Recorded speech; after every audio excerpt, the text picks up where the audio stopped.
Good evening, everyone. My name is Harshita Joshi. On behalf of Pro Bono Foundation, I welcome you all to today's webinar series on how to prepare for judiciary. Mr. Rahul Mishra, founder, and Mr. Abhishek Tiwari, co-founder of Pro Bono Foundation, along with several volunteers who can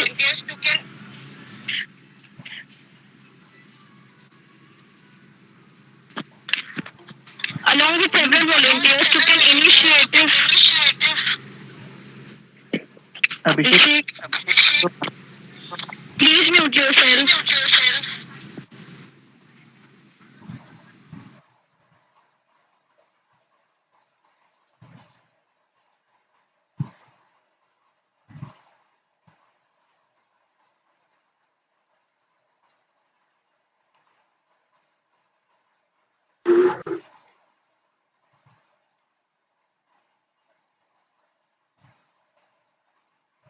Pro Bono Foundation have organized several webinars with renowned personalities such as Mr.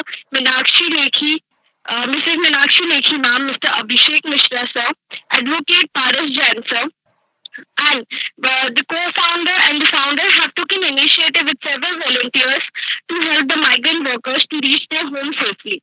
Until now, we have helped more than 5,000 workers and provided them with other essentials. We are very much delighted to have with us respected Miss Puri Tiwari ma'am. Our speaker is a well-known personality in the history of MP Judiciary Examination. She is the topper of Madhya Pradesh Civil Judge Examination 2018. She has completed her schooling from Guru Gobind Singh Khalsa, and she has been a meritorious student from her school time. She has received many awards, and one of them is from Governor of Madhya Pradesh during her school time. And she had been awarded with Miss Khalsa 2011 during her school time. After that, she has chosen a law as her career and completed her 5-year BA LLB honors program as well as post-graduation LLM from Rani Durgavati University, Jabalpur.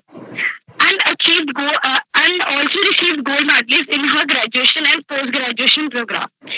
One of the lesser known facts behind her success story is that she was tested positive with dengue at the time of the mains examination.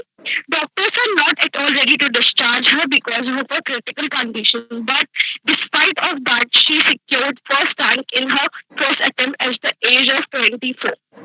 So, there are no secrets to success. It is the result of preparation, hard work, and learning from failure.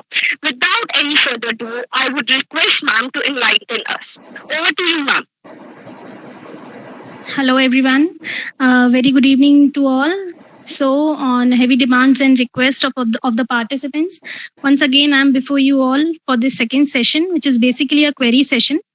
In this session, I'm only going to deal with the queries, questions, difficulties which you people are facing while preparing for judiciary. But before moving on for the query session, I would just like to give a quick recap of my last session, especially for the new participants and for those who missed my last session. So, basically जो last session था उसमें मैंने pre mains और interview in तीनों के बारे में बहुत स्पेसिफिकली बातें की थी. जैसे प्री के लिए मैंने आपको ये सजेस्ट किया था कि जो बेरेक्ट है उसको बहुत अच्छे से आप पहले पढ़िए. उसके जो कंटेंट्स हैं, उसके जो कंटेंट पेज है जहाँ पे number of sections, number of chapters, parts, schedule और डेट ऑफ इन्फोर्समेंट दी है, वहां से स्टार्ट करिए आप. हर एक बेरेक्ट की डेट ऑफ इन्फोर्समेंट, हर एक सब्जेक्ट की, हर एक एक्ट की डेट ऑफ इन्फोर्समेंट आपको पता होना बहुत जरूरी है. ये पी का एक इंपॉर्टेंट क्वेश्चन बनते हैं यहाँ से. देन डेफिनेशन क्लॉज था. डेफिनेशन क्लॉज बहुत इंपॉर्टेंट है. Definition clause learn by heart करना है आपको, बहुत अच्छे से पता होना चाहिए क्योंकि डेफिनेशन क्लॉज से प्री में भी क्वेश्चंस आते हैं और मेंस में भी क्वेश्चंस आते हैं. मैंने एग्जांपल भी दिए थे लास्ट टाइम. तो मेक श्योर कि डेफिनेशन क्लॉज 100% आप अपनी तरह से पूरे अच्छे से करें, पूरे अच्छे से लर्न करें उसको. Then comes the section part. तो give a just plain reading of Bayer Act. Concept को समझना बहुत जरूरी है, रटने की जरूरत नहीं है. Bayer Act को, सेक्शन को हमको बस समझना है कि उसके पीछे का कंसेप्ट क्या है, क्या एक आइडिया है, क्या उसका इंटेंशन है लेजिस्लेचर का, उस सेक्शन को, उस पर्टिकुलर सेक्शन को क्या मैसेज कन्वे कर रहा है वो पर्टिकुलर सेक्शन, हमें वो जानना ज्यादा जरूरी है. ज़रूरी नहीं है कि हम इसको बिल्कुल वर्ड टू वर्ड वर्बैटिम एकदम याद कर लें। बस जहाँ पे भी कोई अथॉरिटी या कोई ड्यूरेशन या इस तरह की कोई चीज़ें आती हैं तो उसको ज़रूर आप अंडरलाइन करिए, वो प्री का बहुत इंपॉर्टेंट क्वेश्चन बनता है।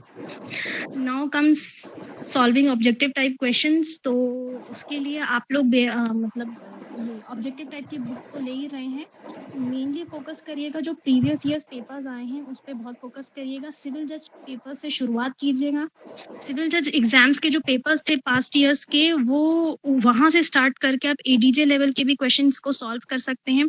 आजकल का जो मैंने ये ट्रेंड देखा है कि जो एडीजे क्वेश्चन पेपर्स में आ चुके हैं, क्वेश्चंस आ चुके हैं जो प्रीवियस ईयर्स में, वो अभी रिसेंट सिविल जज एग्जाम्स में भी वो पूछ रहे हैं, तो वो रिपीट हो रहे हैं। 4 से 5 क्वेश्चंस रिपीट ज़रूर होते हैं। इसके अलावा आप ये कर सकते हैं कि जो डिफरेंट स्टेट्स हैं वहाँ पे सिविल जज में जो क्वेश्चंस आ रहे हैं वो भी आप सॉल्व करेंगे, तो आपको बहुत अच्छा पैटर्न, बहुत अच्छी वैरायटी मिलेगी क्वेश्चंस की, और जिससे आपका नॉलेज काफ़ी डेवलप होगा और आपको काफ़ी कुछ नॉलेज होगा कि इस तरह के क्वेश्चंस भी आ सकते हैं। अभी टाइम टू टाइम क्या हो रहा है, थोड़ा सा कंपटीशन बढ़ रहा है, तो हम ये नहीं बोल सकते कि लेवल ऑफ एग्जामिनेशन कैसा रहेगा। तो इसलिए किसी भी तरह का क्वेश्चन आए आपको अपने आप को ऐसे प्रिपेयर करना है कि आपको वो क्वेश्चन बनना चाहिए। Then comes English, computer and GK part. English, computer और जीके पार्ट के लिए मैंने ये बताया था कि जैसे आप सब्जेक्ट्स, लॉ सब्जेक्ट्स के लिए अपना टाइम डिवोट करते हैं, वैसे थोड़ा थोड़ा टाइम आपको इंग्लिश, कंप्यूटर और जीके के लिए भी डिवोट करना ही चाहिए। इंग्लिश के लिए आप ये कर सकते हैं कि जैसे डिग्लॉट टर्म सभी पढ़ते ही हैं, साथ ही साथ जो प्रीवियस ईयर्स के पेपर्स हैं उसमें जो इंग्लिश के क्वेश्चंस आ रहे हैं, कंप्यूटर के क्वेश्चंस आ रहे हैं, इनफैक्ट जीके के भी जो क्वेश्चंस आ रहे हैं, स्टैटिक जीके के, वो रिपीट होते हैं काफ़ी हद तक, तो आप उनसे थोड़ा सा रेगुलर टच बनाए रखिए अपना। दूसरा, कंप्यूटर के लिए ल्यूसेंट करके एक बुक आती है, बहुत पतली सी बुक होती है, बेसिक क्वेश्चंस ही रहते हैं उसमें, तो उससे कंप्यूटर की आप तैयारी अच्छे से कर सकते हैं। जीके के लिए जो लोकल है, एमपी का जैसे है, तो एमपी में लोकल का जीके पूछा जाता है और करंट अफेयर्स ज़्यादा पूछे जाते हैं। तो करंट अफेयर्स के लिए मैंने आपको ये सजेस्ट किया था कि एक नोटबुक बना लीजिए और यूट्यूब में या कोई भी एप्लीकेशन आप डाउनलोड कर सकते हैं, तो वहाँ डेली के डेली अपडेट्स आते हैं जो जीके के, करंट अफेयर्स के रहते हैं। तो बाय द टाइम जब आपका एग्जाम होने वाला रहेगा तो रोज रोज वो 4 या 5 पॉइंट आप जो नोट डाउन करते रहेंगे, तो उस एग्जाम टाइम तक आपके पास एक अच्छी नोटबुक हो जाएगी जिसमें सारे क्वेश्चंस रहेंगे जो आपको मेन यहाँ पे पूछे जा सकते हैं करंट अफेयर से रिलेटेड। देन एक और बहुत इंपॉर्टेंट पॉइंट मैंने आपको बताया था, वो था चार्ट्स को प्रिपेयर कर सकते हैं। मैंने अपने प्री के एग्जाम्स के टाइम पे चार्ट्स प्रिपेयर किए थे। प्री के पहले चार्ट्स प्रिपेयर करने का तरीका ये होता है कि जो भी बेयर एक्ट है आप उसको समराइज कर दीजिए, उसको आप बिल्कुल शॉर्ट में, ज़रूरी नहीं है कि सारे सेक्शंस लिखने हैं, सारा सब कुछ उतारना है वर्ड टू वर्ड, ऐसा नहीं है। अपनी लैंग्वेज में आप चाहें तो आप अपनी लैंग्वेज और हिंदी इंग्लिश दोनों ही मिक्स कर सकते हैं, चाहें तो आप कंफर्टेबल हैं तो बिल्कुल इंग्लिश रखिए या बिल्कुल हिंदी रखिए। मैंने बाइलिंगुअल बनाए थे और बिल्कुल शॉर्ट करके एक सेक्शन क्या कह रहा है, भले वो कितना लंबा सेक्शन है, लेकिन जो काम की बात है हमको सिर्फ उतनी काम की बात निकाल के 2 लाइन में उस सेक्शन को समराइज करके उस चार्ट में लिखना है। इससे ये होगा कि उस सेक्शन का नंबर के साथ साथ सेक्शन में अंदर कौन सी इंपॉर्टेंट खास बात है वो चीज़ आपको याद हो जाएगी। तो इस तरह से करके आप बना सकते हैं। कुछ सेक्शन स्किप भी कर सकते हैं, नो वरीज। देन ये सब करके इससे ये होता है कि उन चार्ट्स को आप रोज रिवाइज कीजिएगा, स्पेशली जो मेन सब्जेक्ट्स हैं, CPC, CRPC, evidence, IPC, constitution, इन सब्जेक्ट्स के जो चार्ट्स बना ही लीजिए, ये मस्ट है। इससे आप डेली उन चार्ट्स का रिवीजन कर सकते हैं, तो वो जो सब्जेक्ट्स हैं वो आपको डेली रिवाइज हो जाएंगे। अदरवाइज ये बहुत ही डिफिकल्ट हो जाता है कि एक दिन में आप 5-5, 6-6 सब्जेक्ट्स करें, लेकिन चार्ट से ये ईजी हो जाता है कि हम एक दिन में 6, 7, 8 कितने ही सब्जेक्ट्स हो हम उसको रिवाइज कर सकते हैं। Now comes mains. तो मेंस के लिए मैंने सजेस्ट किया था कि प्री के साथ साथ ही आप मेंस की तैयारी भी रखिए। जो चार्ट्स आपने बनाए हैं वो काफ़ी हद तक आपको मेंस में भी बहुत ज़्यादा मदद करेंगे, अगर आपने सीरियसली उन चार्ट्स को बनाया है और उनको डेली रिवीजन किया है तो ही। उसके साथ जो आप सब्जेक्ट्स प्रिपेयर कर रहे हैं उसको आप सिनॉप्सिस पैटर्न ले लीजिए। सिनॉप्सिस का मतलब ये होता है कि एक रफ स्ट्रक्चर, एक बेसिक आइडिया, एक रफ आइडिया आप अपने दिमाग में बैठा लीजिए कि अगर इससे रिलेटेड कोई क्वेश्चन आता है, कोई टॉपिक से रिलेटेड क्वेश्चन आता है, तो आप उसको लिखना कैसे स्टार्ट करेंगे। सिर्फ फॉर एग्जांपल आपने डेफिनेशन लिख दिया, उसके बाद कोई इलस्ट्रेशन आपको देना है तो इलस्ट्रेशन, देन एसेंशियल एलिमेंट्स लिखने तो एसेंशियल एलिमेंट्स, फॉर एग्जांपल किसी टॉपिक पे 4 एसेंशियल एलिमेंट्स है तो 4 एसेंशियल एलिमेंट्स लिखने के बाद उन एसेंशियल एलिमेंट्स में कोई एक आध केस लॉ है, बहुत लीडिंग केस लॉ है तो वो डाल दीजिए।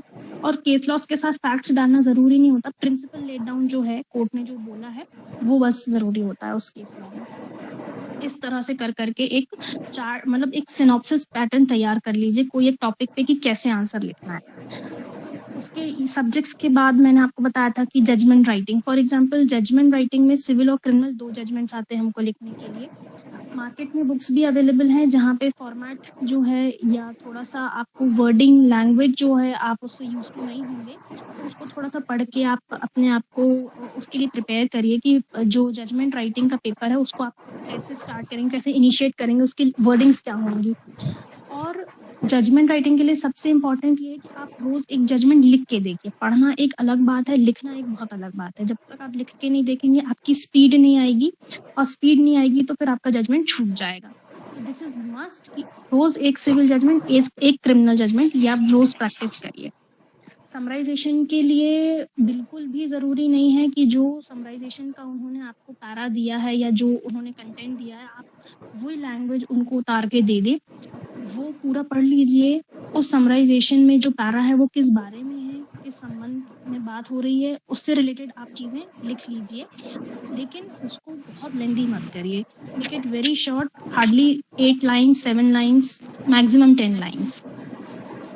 Then comes translation. तो ट्रांसलेशन में डिग्लॉट आप पढ़ ही रहे होंगे, डिग्लॉट हिंदी और इंग्लिश दोनों की ही डेराट होगी, तो दोनों ही वर्जन आपको पढ़ने हैं। इससे ये होगा कि जो लीगल टर्मिनोलॉजी है उससे काफ़ी कुछ आपका एक फेमिलियरिटी बन जाएगी, क्योंकि ग्रामर तो थोड़ा बहुत सभी हम कर लेते हैं, लीगल टर्म्स का अगर लीगल टर्म्स को ही हम ट्रांसलेट नहीं कर पाएंगे तो वो थोड़ा डिफिकल्ट होगा। तो जहाँ तक है डिग्लॉट पढ़ के हो जाता है। मैंने भी डिग्लॉट से ही काफ़ी कुछ हिंदी सीखी है। और ऐसे राइटिंग के लिए मैंने आपको बताया था कि फिलहाल जो भी चीज़ें चल रही हैं, फॉर एग्जांपल अभी कोविड-19 बहुत हॉट टॉपिक चल रहा है, और इन सब तरह से जो भी hello, I am getting my voice back. Translation के बाद ऐसे राइटिंग के लिए जो भी करंट टॉपिक्स चल रहे हैं अभी आप उनको देख लीजिए। उसमें आप एक फिक्स्ड फॉर्मेट मैंने आपको बताया था, for example introduction, historical background, significance, merits, demerits, suggestions and conclusions, उसको आप फॉलो करिए और जो भी टॉपिक है उसको उसी फॉर्मेट में आप तैयार करना शुरू कर दीजिए। उससे तैयार करेंगे तो फिर बहुत इजी हो जाएगा, सारी चीज़ें अपने अपने जगह पे आ जाएंगी। सिग्निफिकेंस देखें तो सिग्निफिकेंस वाले पैरा में कंक्लूजन भी, डीमेरिट्स, मेरिट्स भी आ गए, सजेशंस भी आ गए, ओरिजिन भी आ गया, सब वहीं पे आपको एक तरह से बिल्कुल सिस्टमैटिक फॉर्म में आपका ऐसे प्रिपेयर हो जाएगा।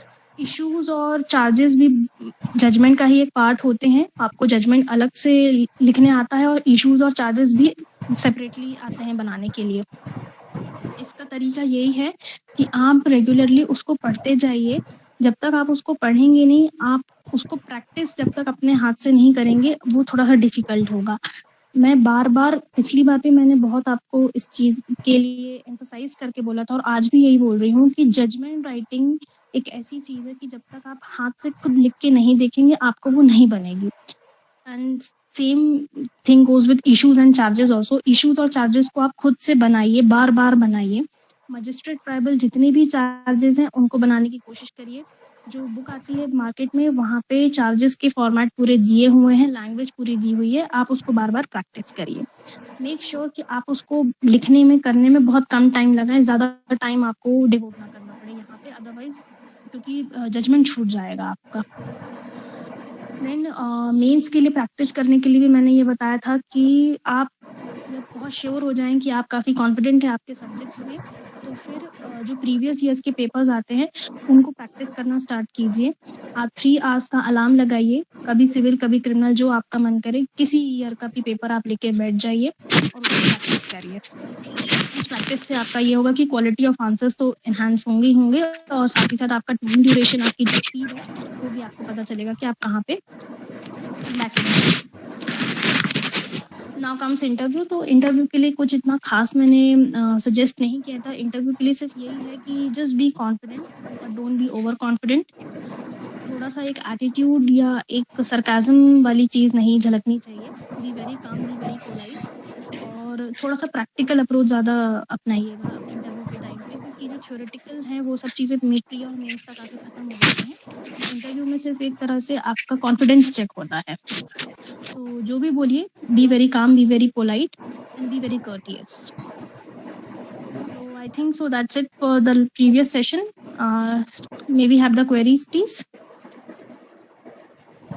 Yes, ma'am. Ma'am, thank you so much for the session. Hello. Yes. Yes, ma'am. So there are certain questions from the chat box. Yes. So the first question is from Rini Agrawal. She is asking that if I am from MP, so apart from MP judiciary, which state's judiciary exam we should give? Anyone. Chhattisgarh, मतलब that depends ना कि आपको कौन सा exam आप मतलब prefer कर रहे हैं, कौन से स्टेट का एग्जाम देना। राजस्थान का दे सकते हैं, Chhattisgarh, any state. Okay, ma'am. So many people are asking to show us an example chart. So can you do that? Actually, Like how to make a chart? I can suggest that how to make a chart, but right now I'm not having my charts here. I'm at Betur right now and my charts are not here. So basically charts के लिए आप simple C, for example मैंने क्या किया था कि अलग अलग कलर्स लिए थे। मैंने अगर आईपीसी का चार्ट बनाया था तो अगर वो वाइट कलर में है तो वो वाइट कलर्स के 3 चार्ट लिए मैंने, जितने में आईपीसी आ जाए। कॉन्स्टिट्यूशन है तो सिर्फ पिंक में। पहले तो कलर्स आप बिल्कुल डिफरेंट कीजिए ताकि आप लगाएं तो भी आपको ये पता रहे कि ये वाले इस तरफ के आईपीसी के, यहाँ के कॉन्स्टिट्यूशन के हैं। और अगर आईपीसी से मैं स्टार्ट करूं तो जैसे ही मैंने स्टार्ट किया आईपीसी, तो सबसे पहले चार्ट में ऊपर आईपीसी के बाद सीधे साइड में उसकी डेट ऑफ एनफोर्समेंट लिख दी थी। डेट ऑफ एनैक्टमेंट क्या है, उस एक्ट की डेट ऑफ एनैक्टमेंट क्या है। देन मैंने जो पूरा डेफिनेशन, उसका जनरल एक्सप्लेनेशन वाला जो उसका पार्ट था वो पूरा स्किप कर लिया था मैंने। जनरल एक्सेप्शंस भी मैंने स्किप कर दिए थे और सीधे मैंने स्टार्ट किया था 120A 120B से।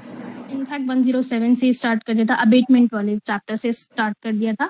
तो जस्ट सेक्शन नंबर, सेक्शन की हेडिंग क्या है वो लिखना है और सेक्शन क्या कह रहा है वो लिखना है। अब आईपीसी में मोस्टली सिर्फ पनिशमेंट्स ही है, तो जहाँ पे डेफिनेशन की ज़रूरत है जैसे 319, 320, यहाँ पे ग्रीवियस हर्ट और हर्ट की डेफिनेशन दी गई है, तो वहाँ पे आप डेफिनेशन की जो मेन पॉइंट्स हैं, कीवर्ड्स हैं, सिर्फ वो लिख दीजिए।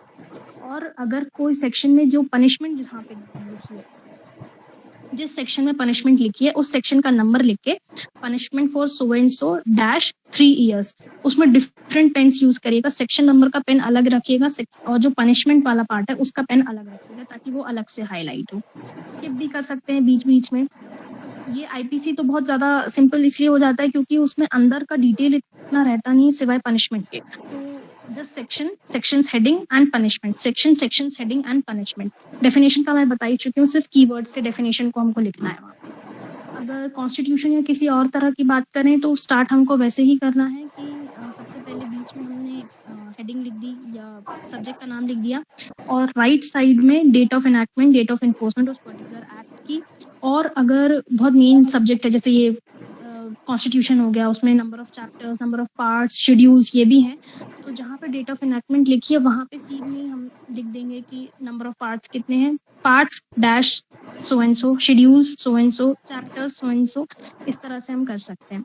फिर जब हम स्टार्ट करेंगे तो फंडामेंटल राइट्स का भी पार्ट मैंने स्किप कर लिया था पर्सनली। आप चाहें तो आप फंडामेंटल राइट्स, डायरेक्टिव प्रिंसिपल्स भी लिख सकते हैं। मैंने प्रेसिडेंट से स्टार्ट किया था, आर्टिकल 52 से स्टार्ट किया था मैंने।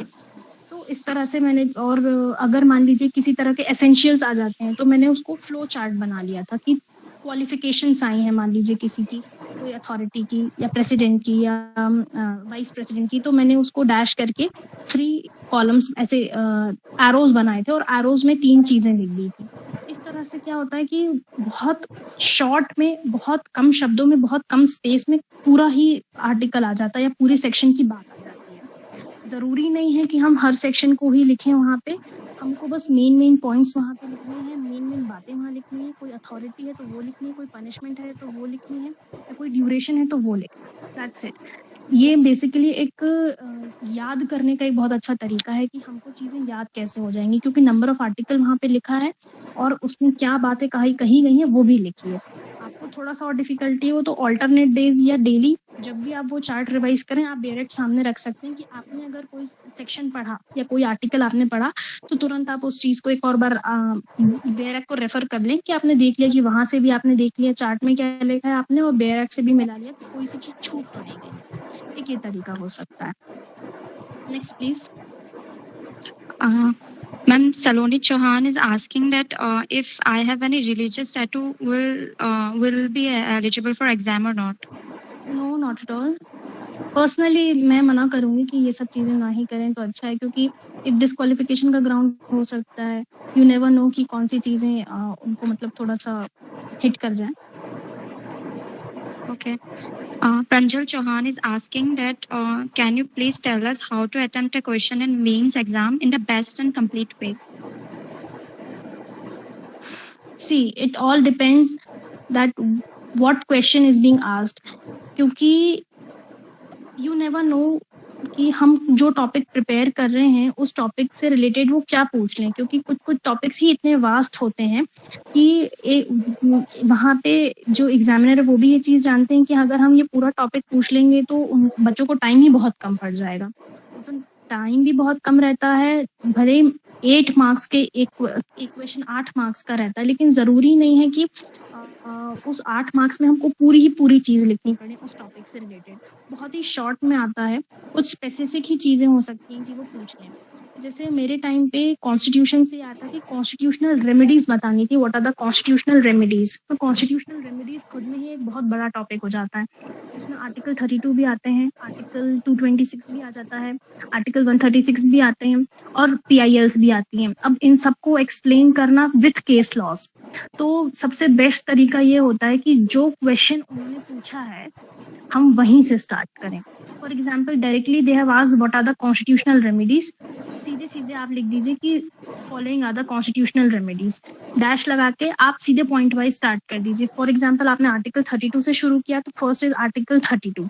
अब आर्टिकल 32 क्या क्या कहता है, किस बारे में उसने ये सब बातें करी हैं, आर्टिकल 32 में क्या क्या मेन पॉइंट्स हैं, आप पहले वो बता दीजिए। Then second is article 226, high court से रिलेटेड में आर्टिकल 226 में आपने बता दिया कि आर्टिकल 226 क्या क्या कहता है।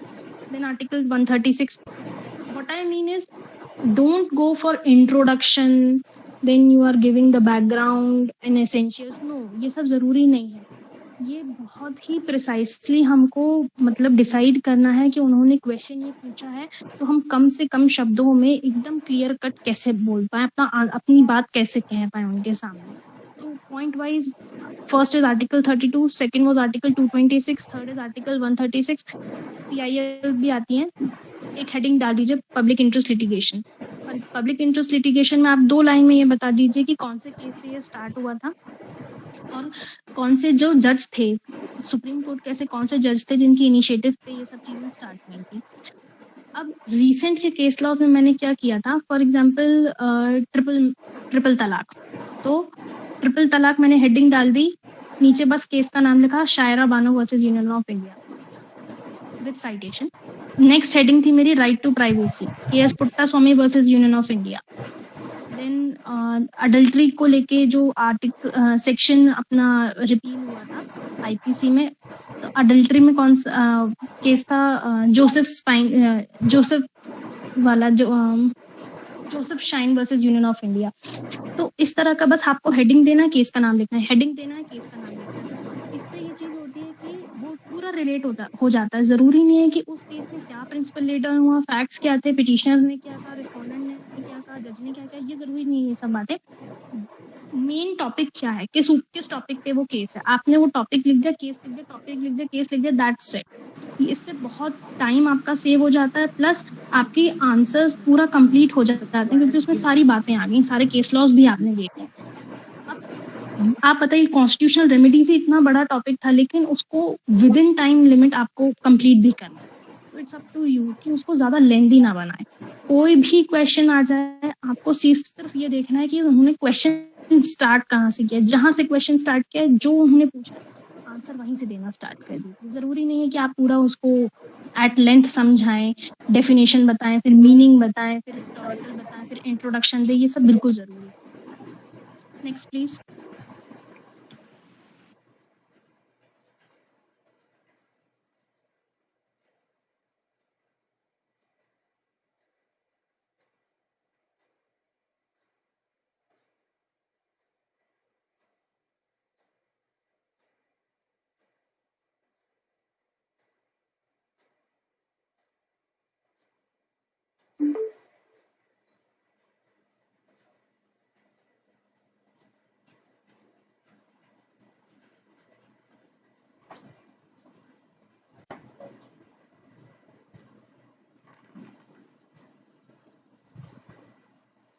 के बाद लंच के टाइम पे भी कुछ थोड़ा सा एंटरटेनमेंट के लिए मैंने यूट्यूब में अगर कुछ एक मोटिवेशनल चीज़ें देख ली या टॉम एंड जेरी देख लिया तो दैट्स गुड। बट उसके बाद तो जैसे ही मेरा लंच खत्म होता था तो फिर मेरी कंटिन्यूस स्टडी होती थी। मेरे कलीग्स आ जाते थे पढ़ने के लिए, तो मेरा बहुत अच्छा रिवीजन हो जाता था उनको पढ़ाते पढ़ाते। देन बाय 4:30 और 5 PM तक मैं पढ़ती थी लगातार। उसके बाद बहुत ज़्यादा ज़रूरी हो जाता था कि थोड़ी देर के लिए रेस्ट देना खुद को, तो और शॉर्ट नैप, क्विक नैप में आधे घंटे के लिए सोती थी। एंड अगेन फ्रॉम 5:30 और 6 PM से मेरी जो कंटिन्यूस स्टडी होती थी वो 8, साढ़े 8, 9 बजे तक चलती थी। 9 बजे रात को डिनर किया, फिर 1 घंटे का ब्रेक लेती थी मैं कम से कम। डिनर के बाद मैं थोड़ा वॉक लेती थी, अपनी फैमिली से बात करती थी। उसके बाद 10:30 से जो रात को पढ़ने बैठती थी तो मॉर्निंग 4 बजे तक, 4, साढ़े 4 तक पढ़ती थी, और फिर 3 घंटे बाद फिर सुबह उठ जाती थी मैं पढ़ने के लिए। और आइडियल टाइम मैं यही मानती हूँ कि जब आपका बेस्ट कंसंट्रेशन रहे आप तभी पढ़िए। ये बिल्कुल भी मत सोचिएगा कि मैंने रात में पढ़ाई की है तो आप लोग भी रात में पढ़ाई करें, या मैं सुबह का बोल रही हूँ तो आप लोग सुबह उठ के पढ़ाई करें। आपको जब अच्छा लगता है, आपको जब लगता है कि आप कॉन्सेंट्रेट होकर पढ़ पाएंगे सिर्फ तभी पढ़ाई करिए, क्योंकि ज़रूरी नहीं है कि मेरा मन रात में लगता था। हो सकता है कि आप लोगों में से बहुत से लोग हों जिनको सुबह उठ के पढ़ना पसंद हो, आप सुबह उठ के पढ़िए। कुछ लोग होंगे मेरे जैसे जो सुबह नहीं उठ सकते होंगे पढ़ने के लिए, तो आप बेशक रात में पढ़िए। बट जब भी पढ़िए don't cheat yourself, please concentrate होके पढ़िए। ऐसे पढ़िए कि जो भी चीजें आप पढ़ रहे हैं वो आपके दिमाग में जाए। जरूरी नहीं है कि किताब खोल के आप बैठे रहें और घंटों बीत जाए और आपको कुछ समझ में भी ना आए। तो कम से कम 16 to 17 और 18 आवर्स की study is must for selection, and just up to you, आप जितना दे पाए। Next please. Thank you so much, ma'am. Kanchi Agrawal is asking that what is the main ground of disqualification of the answer sheets? Like many of the answer sheets are disqualified. So what should we keep in mind while writing the answers? सबसे बड़ा ground disqualification का जो मुझे समझ में आया वो ये है कि इनकम्प्लीट पेपर। आप पेपर ही छोड़ देंगे तो वो चीज़ आपको बहुत ज़्यादा दूर ले जाएगी सिलेक्शन से। और इनकम्प्लीट पेपर का एक बहुत बड़ा रीज़न होता है कि टाइम मैनेजमेंट। अगर टाइम मैनेजमेंट प्रॉपर नहीं है तो डेफिनेटली पेपर छूटेगा, और पेपर छूटेगा तो सिलेक्शन में ही बहुत ज़्यादा दिक्कतें आएंगी। तो सबसे बड़ा चीज़ तो हो गया टाइम मैनेजमेंट। दूसरा एक फैक्टर होता है कि अनवांटेड आप उसमें फैक्टर्स, अनवांटेड चीज़ें आप लिखते जा रहे हैं, वो पूछ कुछ रहे हैं, आप बता कुछ रहे हैं। इसलिए मैं कहती हूँ कि जहाँ से उन्होंने क्वेश्चन पूछा आप वहीं से आंसर देना स्टार्ट कर दीजिए। अननेसेसरली आप उस चीज़ को ड्रैग मत कीजिए किसी और दिशा में, क्योंकि हम लोग ये जानते हैं कि हमने LLB, BLLB और LLM के जब एग्जाम्स दिए थे तो हम उसमें सिर्फ मतलब थोड़ा बहुत पन्ने भरने की कोशिश भी हमारी रहती थी। तो वो पन्ने भरने वाली जो फैक्टर है वो यहाँ काम नहीं करता है। यहाँ पे हमको बिल्कुल ये नहीं देखना है कि 8 नंबर का क्वेश्चन है, अगर हम 4 पेज नहीं लिखेंगे तो हमको 8 में से शायद ये लोग 2 नंबर दें, 4 नंबर दें। ऐसा बिल्कुल भी नहीं है। 1 पेज का भी आंसर लिखेंगे लेकिन बिल्कुल रेलिवेंट लिखेंगे तो वो 8 में से 8 देंगे। तो बिल्कुल सटीक लिखिए, बहुत प्रिसाइज रहिए, बहुत ज़्यादा आपको स्पेसिफिक रहना है। सिर्फ उन क्वेश्चंस पे सिर्फ उन बातों पे फोकस करना है जो उन्होंने क्वेश्चंस में पूछी है। इधर उधर से खींचतान के ड्रैग करके हमको कहीं से रिलेट नहीं करना है कि अपन उनने IPC का पूछा तो अपन CRPC से रिलेट कर देते हैं, एविडेंस से रिलेट कर देते हैं। ये सब चीज़ें नहीं करनी है हमको। Be very specific. और मेनली जो मैंने देखा है वो यही 2 चीज़ें रहती हैं कि उसमें नंबर कट जाते हैं आपके, कि एक तो आपने अटेम्प्ट ही नहीं किए, क्वेश्चंस छोड़ दिया पेपर टाइम मैनेजमेंट के कारण, और दूसरा अननेसेसरली आपने चीज़ों को फालतू में खींचा है। आप एक बात कह चुके हो, उसको 10 तरह से आपने कहने की कोशिश की है जस्ट बिकॉज़ कि आपका आंसर थोड़ा लेंथी हो जाए तो उनको दिखे। आई डोंट थिंक सो कि this is good. Next please. Okay, ma'am. Chirag Goyal is asking that are there any good channels or any online medium through which we can prepare? I don't know personally about this. आप थोड़ा सा YouTube में देख सकते हैं, लेकिन I think ये आप थोड़ा सा बेरक देखिए, प्रीवियस ईयर्स के पेपर्स देखिए, प्रैक्टिस करिए, उतना सफिशिएंट रहेगा मेरे ख्याल से। लेकिन आजकल यूट्यूब में भी बहुत से टीचर्स हैं जिन्होंने काफ़ी कुछ डालना स्टार्ट किया है, आप वो भी देख सकते हैं फॉर मोटिवेशन और फॉर बेटर प्रिपरेशन। दूसरी चीज़, कुछ ऐसे टॉपिक्स हैं कि अगर आपको लग रहा है कि इस टॉपिक पे आपको सफिशिएंट मटेरियल नहीं मिल पा रहा है या आपको ये टॉपिक समझ नहीं आ रहा है, तो उस टॉपिक को भी आप देख के सर्च कर सकते हैं, तो it will help. Otherwise I don't know, ऐसे कोई ऐप या ऐसी कोई मुझे चैनल नहीं मालूम है कि जिसमें प्रिपरेशन को लेके पूरी तरह से बातें बताई जा रही हैं। प्रिपरेशन इज नथिंग, आपका एक सेल्फ डिसिप्लिन होता है। आप सेल्फ उसको क्रिएट करिए कि प्रिपरेशन क्या होनी चाहिए, वो आप खुद बताइए कि आपकी आइडियल प्रिपरेशन क्या है। आज मैंने जैसी प्रिपरेशन की शायद वो किसी और के लिए आइडियल नहीं हो, लेकिन मेरे लिए आइडियल थी क्योंकि वो मैंने उसको स्टार्ट किया था, इनिशिएट किया था। पर्सन टू पर्सन डिपेंड करता है, इंडिविजुअल टू इंडिविजुअल ये सब चीज़ें डिफर करती हैं। मेरे से ज़्यादा कैपेसिटीज़ आप लोगों की हो सकती हैं, आप ज़्यादा अच्छे से प्रिपेयर कर सकते हैं, आप ज़्यादा अच्छे से उसको एग्जीक्यूट कर सकते हैं। जो मैं बता रही हूँ उससे ज़्यादा अच्छे आइडियाज़ आपके पास हो सकते हैं। तो दूसरों को फॉलो करने से अच्छा है आप खुद का पैटर्न आप खुद सेट करिए, वो ज़्यादा बेटर रहेगा, क्योंकि आपकी कंफर्ट जोन आप ज़्यादा बेटर समझते हैं, मेरे से ज़्यादा, दूसरों से ज़्यादा, या यूट्यूब चैनल से ज़्यादा। Next please. Okay, ma'am. Ma'am, how to distance ourselves from social media? It is the most important question for our teenagers. Self control is the best control.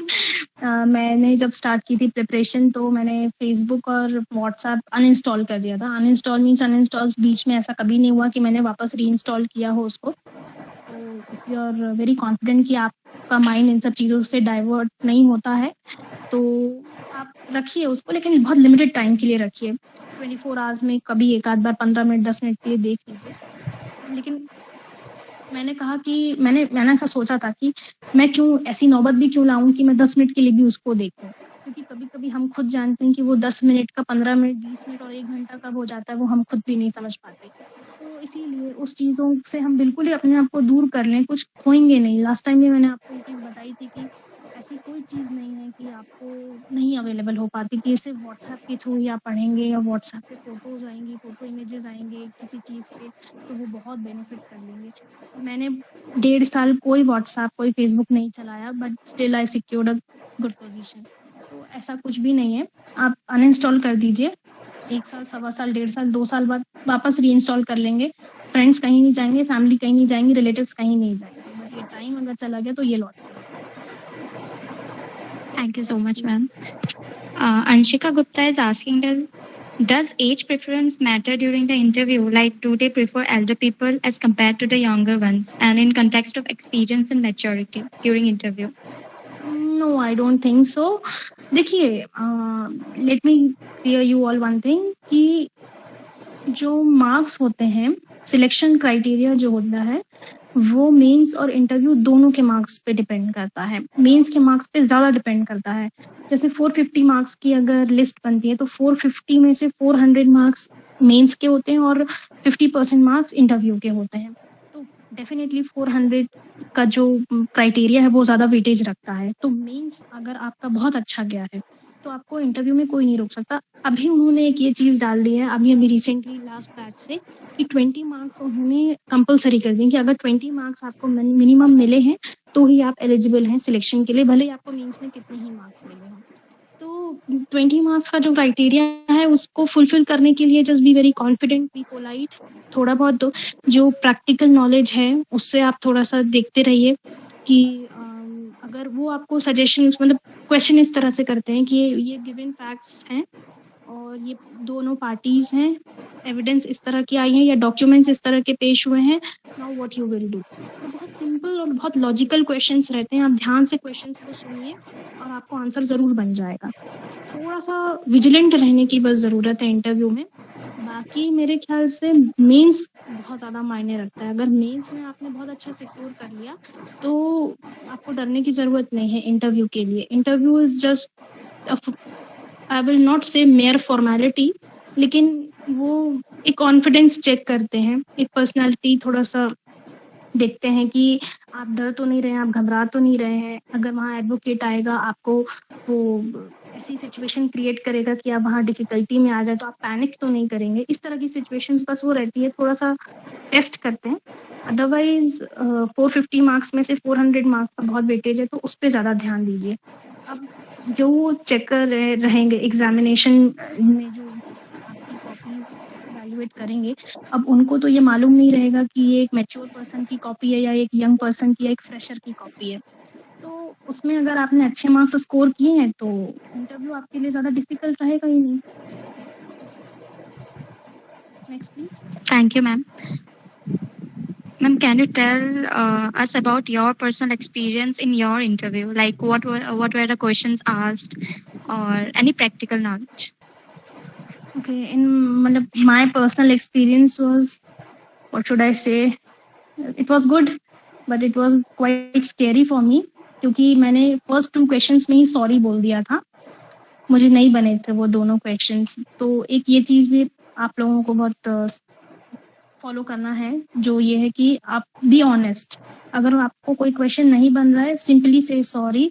आप उसको आंसर करने के लिए घुमाएं या आप उसको इस तरह से देखें कि आप तुक्का मार देते हैं कि हम देखते हैं शायद ये आंसर सही हो। इस तरह की चीज़ें मत कीजिएगा, क्योंकि वो फर्दर क्वेश्चन करेंगे। अगर उन्होंने कोई चीज़ पूछी येस और नो वाली, आपने येस में जवाब दे दिया, then they will ask why. अब उस व्हाई को क्वेश्चन करने के लिए आपको ये पता होना चाहिए कि आपने येस क्यों बोला था, किस चीज़ के लिए येस बोला था। वो नहीं मालूम है तो आप आगे जाके फंस जाएंगे, क्योंकि वो क्वेश्चन पे क्वेश्चन अंदर अंदर होते रहते हैं। तो इसीलिए बी वेरी ऑनेस्ट।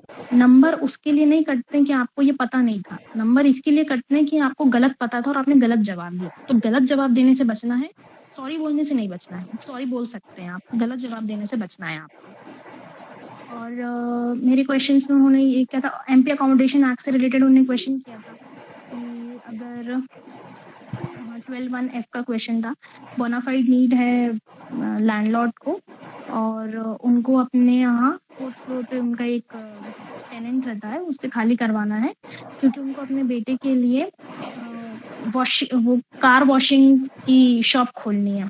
तो क्या वो टेनेंट को खाली करवा सकते हैं? तो आई सेड नो। बोले व्हाई? मैंने कहा सर क्योंकि 4th फ्लोर पे कार वॉशिंग की जो शॉप है वो ओपन नहीं हो सकती, एंड दूसरा क्राइटेरिया ये भी है कि 12(1)(f) के अकॉर्डिंग उनको बोनाफाइड नीड के साथ साथ ये भी बताना जरूरी है कि रीजनेबल अकोमोडेशन उस लोकेलिटी में उनके पास था नहीं या उस पर्टिकुलर सिटी में।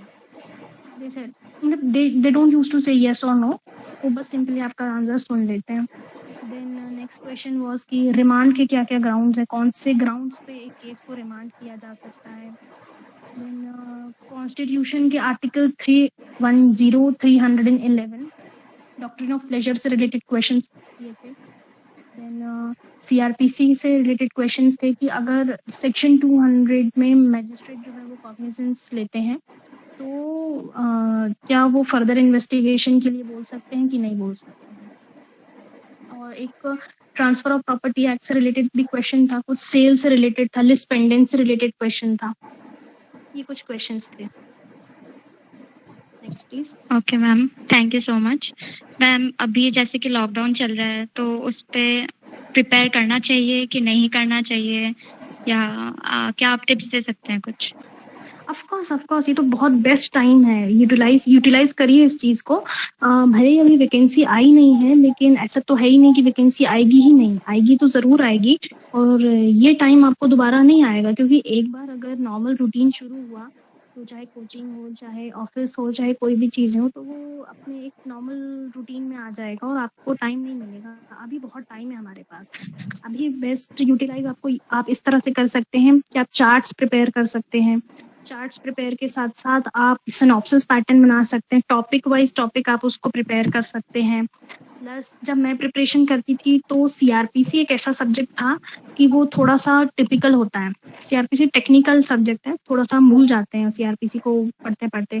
तो मैं क्या करती थी कि डेली मैं 50 सेक्शंस पढ़ती थी, सिर्फ 50। आज 1 से लेके 50 तक मैंने सीआरपीसी पढ़ा, कल मैं 51 से लेके 100 तक पढ़ूंगी सीआरपीसी की, फिर 100 से 150। ये मैंने चूज किया था कि मैं 50 पढ़ूंगी। आप कुछ भी कर सकते हैं, आप 10 करिए, 15 करिए, 20 करिए, आप 100 भी कर लीजिए, लेकिन सीआरपीसी भूलो ना आप। उसका ये तरीका है कि रोज 50-50 पढ़ते जाओ। जिस दिन आप सेक्शन 473 तक पहुंच जाएंगे, जहाँ पे सीआरपीसी खत्म हो रही है, 484, तो आप दोबारा उसको सेक्शन 1 से शुरू कर दीजिए। जिस राउंड में आपका आखिरी सेक्शन सीआरपीसी का खत्म हुआ, नेक्स्ट डे से वापस सेक्शन 1 से स्टार्ट कर लीजिए। तो उससे ये रहेगा कि एक कंटिन्यूटी बनी रहेगी। ये मैंने सीआरपीसी के साथ किया था, आप किसी भी सब्जेक्ट के साथ कर सकते हैं, हर सब्जेक्ट के साथ कर सकते हैं। शुरुआत आप 10-10 सेक्शन से कर सकते हैं, सिनॉप्सिस बना सकते हैं, और एस्से के लिए आप टॉपिक्स चूज कर सकते हैं। एस्से के टॉपिक को आप सॉर्ट आउट करके थोड़ा उसके पॉइंट्स नोट डाउन कर सकते हैं कि ये पॉइंट्स आप उसमें डालेंगे। और समराइजेशन या जजमेंट राइटिंग की प्रैक्टिस आप शुरू कर सकते हैं। मार्केट में बुक तो है ही, आप ले आइए, थोड़ा सा उसकी लैंग्वेज को पढ़िए कि आप कैसे सेंटेंसेस फॉर्म करेंगे, और जजमेंट का जो फॉर्मेट होता है वो कैसा रहता है कि फर्स्ट पैरा में क्या आता है, सेकंड पैरा में क्या आता है, थर्ड पैरा में क्या आता है, फिर लिख के आप प्रैक्टिस कर सकते हैं। तो ये तो बेस्ट टाइम है कि आपको यूटिलाइज करना ही करना चाहिए, चाहे वो प्री हो चाहे mains. Okay, ma'am. Thank you so much. Akshat Agrawal is asking that can you throw some light upon the reservation process? Reservation process, in pre ये कुछ फिक्स नहीं रहता है कि मतलब जो कट ऑफ मार्क्स हैं वो कैसे क्या जाते हैं, बट मेंस में शायद ये रहता है कि ओवरऑल जनरल वालों के लिए 200 मार्क्स जरूरी है। 400 में से मिनिमम 200 मार्क्स रिक्वायर्ड होते हैं, और रिजर्व कैटेगरीज के लिए 180 मार्क्स रिक्वायर्ड होते हैं ओवरऑल 200 में से। बाकी कट ऑफ कितना क्या वेरी करता है, ये डिपेंड करता है कि लेवल ऑफ क्वेश्चन पेपर क्या था। So I will not be able to tell about the cut off, but mains का ये फिक्स रहता है कि 180 minimum marks are required out of 400 and 200 marks are required out of 400 for general category. Next. Okay, ma'am. Pooja Kumari is asking that which topics we should focus on while preparing. Topics as in all subjects. What? Which subject we should focus? Like we don't know which questions will in which topics we should focus. Subject wise topics. Yes, you're talking ma'am. about subject wise. Yes, ma'am. Start from the beginning, means begin with, like, for example, I've told you definition clause is must. Definition clause हमेशा starting में section 2 में रहती है. Start preparing from there itself. Then कुछ irrelevant जिसमें questions बनते ही नहीं है, मींस की अगर हम बात करें तो देयर आर फ्यू क्वेश्चंस जहाँ से क्वेश्चंस बन नहीं सकते, जो हम खुद भी जानते हैं कि इसमें से क्वेश्चन बनेगा ही नहीं, क्योंकि इसमें है नहीं मैटर लिखने के लिए। कुछ आइडिया हम प्रीवियस ईयर्स पेपर से भी ले सकते हैं कि कौन से ऐसे इंपॉर्टेंट टॉपिक्स हैं जहाँ से क्वेश्चंस आ सकते हैं। लेकिन मैं एक और बात बोलना चाहूँगी कि फिलहाल का जो लेवल हो गया है, कंपटीशन इतना ज़्यादा बढ़ गया है, तो अनकॉमन क्वेश्चंस भी पूछ लेते हैं। अनकॉमन क्वेश्चंस भी जो हम सोच भी नहीं सकते कि इसमें से क्वेश्चंस बनेंगे, लेकिन वो क्वेश्चंस भी मेंस में पूछे जा रहे हैं। मेरे टाइम पे भी कॉन्ट्रैक्ट में से पूछे गए थे, टाइम एंड परफॉर्मेंस को लेके सेक्शन 45, 49, 48 कॉन्ट्रैक्ट में पूछा गया था, उससे कभी क्वेश्चंस नहीं आते। तो मैं ये सजेस्ट करूंगी कि आप हर एक सेक्शन पे ध्यान दीजिए, भले ही आप उसको बिल्कुल याद मत कर लीजिए, लेकिन आपको कहीं ना कहीं उसको दिमाग में रखना पड़ेगा कि अगर मेंस में पूछ लिया तो आपके पास कोई चॉइस नहीं रहेगी, क्योंकि एमपी का जो पैटर्न है उसमें कोई चॉइस नहीं आती है। आपको अटेम्प्ट ऑल क्वेश्चंस वाला फंडा रहता है यहाँ पे कि सारे क्वेश्चंस कंपलसरी हैं, so you can not leave any question. तो उसका सबसे बेस्ट तरीका यही है कि सारी चीजें पढ़िए, कुछ छोड़िए मत। मैंने भी यही किया था, छोड़ा कुछ नहीं था, पढ़ा सब था, भले ही बहुत अच्छे से नहीं पढ़ा हो। कुछ बहुत इंपॉर्टेंट टॉपिक्स हैं उसको तो अपन बहुत अच्छे से प्रिपेयर करते हैं, लेकिन जो अनइम्पॉर्टेंट क्वेश्चंस हैं जो इतना सिग्निफिकेंट नहीं है उनको भी रीड करिए, उनको दिमाग में रखिए कि बाय चांस अगर ये क्वेश्चन पूछ लिया तो आपको ये तो पता रहेगा कि ये उस सेक्शन से उस सेक्शन के बीच में था, इसमें इस तरह की कुछ बातें की गई हैं, तो उसको कच्चा पक्का तैयार करिए, लेकिन करिए जरूर। So don't leave anything, because हम कुछ नहीं बोल सकते कि क्या पूछा जा सकता है, और अभी जो ट्रेंड चल रहा है उसमें अनकॉमन क्वेश्चंस भी आ रहे हैं। Next please. Thank you so much, ma'am. And I think I will just take one last question. That is from Mimansha Dubey. Should we make our own notes or direct referring different textbook, or should we read from direct only? No, that's very nice. अगर आप अपने notes prepare करना चाहते हैं तो बहुत अच्छी बात है। मैं सिर्फ उसमें इतना सजेस्ट करूंगी आपको, जो मैं इतने टाइम से बोलती आ रही हूँ, रिपीटेडली अभी भी बोल रही हूँ, कि डोंट मेक इट वास्ट। थोड़ा उसको वास्ट मत करिए, make it very short, very precise, बहुत उसको प्रिसाइसली बनाइए। या एक और तरीका है, आप नोट्स के साथ साथ आप सिनॉप्सिस प्रिपेयर कर लीजिए, एक मोटा मोटा synopsis. I told you that synopsis means outline, structure of an answer, जो आप कैसे लिखेंगे उस आंसर को, ये उसका एक पैटर्न रहता है। तो सिनॉप्सिस बना लीजिए, डिटेल्ड सिनॉप्सिस, कि अगर आप डेफिनेशन आई तो डेफिनेशन को आप सेक्शन मार्क कर दीजिए कि ये सेक्शन है उसका। देन अगर उसमें कोई केस लॉ है लीडिंग तो केस लॉ का मार्क कर दीजिए। एसेंशियल एलिमेंट्स 4 हैं उसके, तो कीवर्ड्स लिख दीजिए वो 4। उसके बाद कोई एक्सेप्शंस है तो एक्सेप्शंस हेडिंग डाल के 2 एरो बना दीजिए, उसमें लिख दीजिए एक्सेप्शंस जो जो उन्होंने बताए हैं। इस तरह का आप कर सकते हैं। या डिटेल नोट्स बनाने हैं आपको तो डिटेल नोट्स भी बनाइए, लेकिन मेक इट वेरी शॉर्ट। आपको ये याद रखना है कि वहाँ आपको LLB या LLM का एग्जाम नहीं लिखना है। आप एक सिविल जज का पेपर लिखने वाले हैं जिसमें आपको बहुत ज़्यादा लिमिटेड वर्ड्स में बहुत उनकी बातें जो उन्होंने पूछी है वो कहना है, आपको ज़्यादा लंबा नहीं खींचना है। तो नोट्स बना लीजिए, कोई दिक्कत नहीं, बहुत अच्छी बात है, आपके सेल्फ प्रिपरेशन के लिए काफ़ी अच्छा रहेगा वो। It's very good. Next. Thank you so much, ma'am. Ma'am, I think we have come to an end now. Okay. And so sorry all the participants for not accepting. I think we have come to an now. Sorry.